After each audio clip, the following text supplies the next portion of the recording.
These are those WWE matches that were so dreadful it's hard to understand why they became a painful thing in the first place. But they did, so I am Gareth, this is What Culture Wrestling, and here are 10 wrestling matches that suck so bad you can't believe they were booked. Number 10, The Undertaker vs Goldberg, Super Showdown 2019. Anyone with a pair of eyes could see that the Goldberg and Undertaker who showed up in Saudi Arabia were not in any condition to produce an in-ring masterpiece, and shouldn't have been allowed anywhere near another main event singles contest. But WWE, or more likely the folks lining their pockets, wanted to make this one-time dream fight a reality. However, within a matter of seconds, you can bet they regretted that foolish call. On top of Goldberg concussing himself again with a botched turnbuckle spot, another seriously awkward moment very nearly resulted in the dead man becoming exactly that. After surviving that horrendous jackhammer, Taker went on record stating how he was just 2 inches away from making his wife a widow. No one ever expected anything other than an uncomfortable evening when this past its best battle was booked. But blood money talks. Number 9, Triple H vs Kevin Nash, TLC 2011. Ladder matches are generally won by unhooking a precious item hanging high above the ring.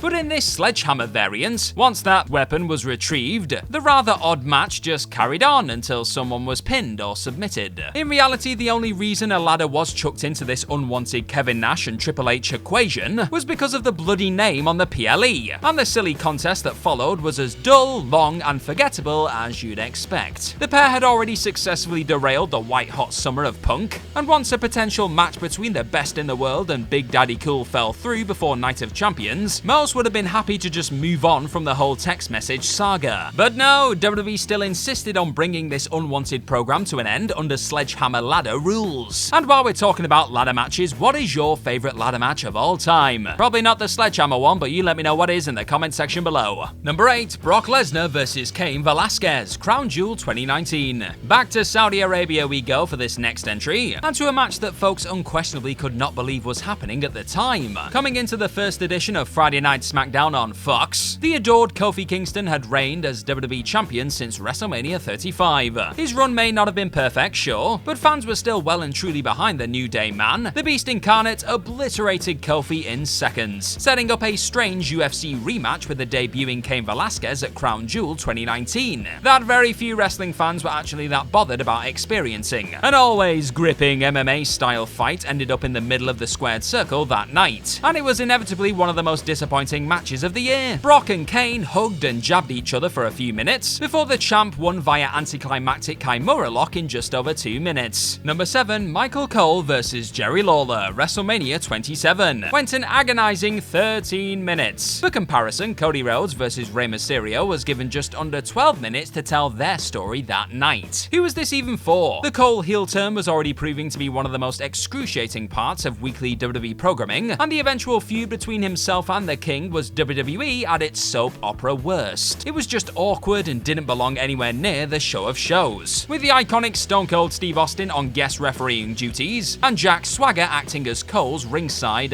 muscle. A dumb, rather offensive, and poorly worked bout, one that had its result reversed by the equally aggravating anonymous GM, naturally did nothing for everyone involved, and will forever go down in history as one of the worst contests WWE ever had the audacity to force down fans' throats. Number 6, The Fiend vs Seth Rollins, Hell in a Cell 2019. The late great Bray Wyatt was at the center of a number of genuinely creative and fascinating moments during his time as WWE's monstrous Fiend. Hell in a Cell 2019 sadly just was not one of them. Nudging the Demon Clown into a Universal Championship feud this early into his run within the company felt like the wrong move early on. Fans were slowly losing interest in Rollins as a top babyface, and having him bravely go to war with a heel but increasingly over Wyatt looked like a recipe for disaster. That was before the bright red lights were switched on for their Hell in a Cell calamity too. The Visionary has since revealed how he had no clue the distracting glow was going to remain on for the entirety of their infamous clash. If the dodgy lighting wasn't bad enough though, WWE also predictably refused to commit to a bold, decisive finish in the match, but in the most frustratingly unpredictable way imaginable. How is that even possible? Despite both men sensing they were about to unleash one of the most derided contests of the last 5 years, Vince McMahon wanted to have the main event just suddenly end via referee stoppage inside of the anything goes cell. Fans understandably lost it over this stupid bit of booking that never should have left the pitching stage. Thanks for watching this video today, and if you like what what you see, hit that subscribe button down below, you lovely lot. Number 5, Rhea Ripley vs Maxine Dupri, Raw 2023. Before locking up with Women's World Champion Rhea Ripley on Raw in December, Alpha Academy's Maxine Dupri had wrestled a grand total of 1 televised singles match. So why anyone actually thought putting her in a high-pressure singles situation opposite the Judgment Day's Mammy would be a wise idea at this stage in her development is a mystery. What followed was easily Ripley's worst match of her entire run as champ, and a bout that likely did more damage than good for the poor Dupri. Despite the fight only lasting 2 minutes, Maxine awkwardly struggled to get up for a powerbomb, execute a Hurricane Rana, and take the champ's riptide finisher during the uncomfortable squash. Having Dupri learn these painful lessons on live television was a foolish and quite unnecessary bit of booking from Papa Hitch. Number 4, Batista vs Big Show, ECW 2006. The chance of "you both suck" that met Batista and Big Show before the pair had even locked up told you all you needed to know about how bad an idea this WWE CW Hammerstein Ballroom main event was, as the die-hard ECW audience utterly rejected this Land of the Giants nonsense in their sacred hardcore venue. It didn't help that the match itself was about as flat and boring as it gets though, and it hilariously went to a DQ finish after Show nailed his ECW Championship challenger with the strap. Sabu did at least show up after the disastrous match that should have never been booked to send the hardcore lovers home a little happier, but it's still fascinating to think someone actually felt putting this dull sports entertainment clash in front of the most passionate of ECW crowds would be a good move on the night. Number 3, Kurt Angle vs Baron Corbin, WrestleMania 35. Put simply, Kurt Angle deserves so much better than this waste of a retirement match. It didn't matter that the Olympic gold medalist had been engaged in a rather forgettable feud with Baron Corbin in the time leading up to WrestleMania 35. Fans knew that if this was the final time they were ever going to watch the former world champion doing his thing within a wrestling ring, anything would have been better than an uninspiring loss to the unexciting heel. Despite Angle wanting to take on someone like a Roman Reigns, Daniel Bryan, Seth Rollins, or even former rival John Cena in his farewell to in-ring action though, Vince McMahon insisted that his Mania 35 match had to be against the bloke he'd been tangling with over the prior months. The rather dry fight played out to deafening silence. Number 2, Damien Priest vs The Miz, WrestleMania Backlash 2021. The company were being sponsored by Zack Snyder's Army of the Dead flick at the event, a movie starring former WWE star Dave Batista. So why not chuck a few zombies into the night's lumberjack match between The Miz and Damien Priest, eh? Because both men and Johnny Drip Drip running away from Performance Center trainees dressed up as the Dead was ridiculously dumb even by WWE standards. The company also opted to blast dramatic tunes through the speakers as the zombies swarmed around the squared circle, just to really sell the horror. After then politely surrounding the ring and letting the grown men do a bit of that wrestling stuff, Miz ate the loss before being inevitably eaten alive by the undead. Batista himself was quick to note that he wasn't the bloke responsible for booking a bunch of effing zombies, and folks insulted by this madness should be tweeting Vince McMahon instead. Number 1, Roman Reigns wins the Royal Rumble, Royal Rumble 2015. Long before they were teasing what could be one of the biggest and most fascinating WrestleMania matches of all time, Roman Reigns and The Rock brought one of the most depressing Royal Rumbles in WWE history to a soul-destroying end. It's genuinely impressive just how badly the company fumbled what comfortably sits as the most consistently intriguing match they have to offer. But the unintelligent choice to dump the fan favorite out after 10 minutes was one the contest and evening never really recovered from. Through no real fault of his own, this resulted in Roman Reigns, the bloke WWE were clearly strapping the rocket to, getting mercilessly booed out of the building as it became increasingly obvious who was heading to WrestleMania 31. The authorities aging Big Show and Kane eliminating much of the younger field was another bizarre call that seemed like a joke pitch come to life on the night too.